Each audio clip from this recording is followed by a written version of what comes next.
டேய் இன்னைக்கு மட்டும் ஃபெயில் ஆகக்கூடாது, தைரியமா இருக்கணும். டேய் போய் தைரியமா சொல்லு. கொஞ்சம் டென்ஷனா இருக்கு மச்சி. ஏய் யாருக்கு அதில் சில இதே டென்ஷன் இருக்கு, நீ தைரியமா சொல்லு. நான் தூரத்துல இருந்து பாத்துக்கிட்டே இருப்பேன். நான் இருக்கேங்கிற தைரியத்துல ஐ லவ் யூ சொல்றேன். சொல்றேன் மச்சான். சரி மச்சான் வரடா, நீ பாத்துக்கோ. ஆல் தி சரி, பெஸ்ட். போ. சீக்கிரமா லவ் சொல்றேன்.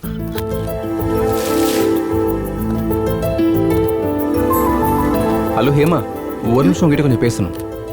கொஞ்சம் காம்ப்ளிகேட்டட் மேட்டர். என்ன சொல்லு. நீ இப்படி ஃபேஸ் டு ஃபேஸ் சொல்ல சொன்னா எப்படி? உன் ஃபேஸை கொஞ்சம் ரைட் டர்ன் பண்ணிக்கிறியா ப்ளீஸ்? ஹேமா, உன்னை பார்த்ததுல இருந்து நான் ரொம்ப டிஸ்டர்ப் ஆயிட்டேன். நல்லா பசிக்குது ஆனா சாப்பிடவே முடியல. தூக்கம் வருது ஆனா படுத்த தூங்கவே முடியல. தினமும் எனக்கு உன்னை பார்க்கணும் போலவே இருக்கு. குறைஞ்சபட்சம் ஒரு தடவையாவது பேசணும்னு தோணும்.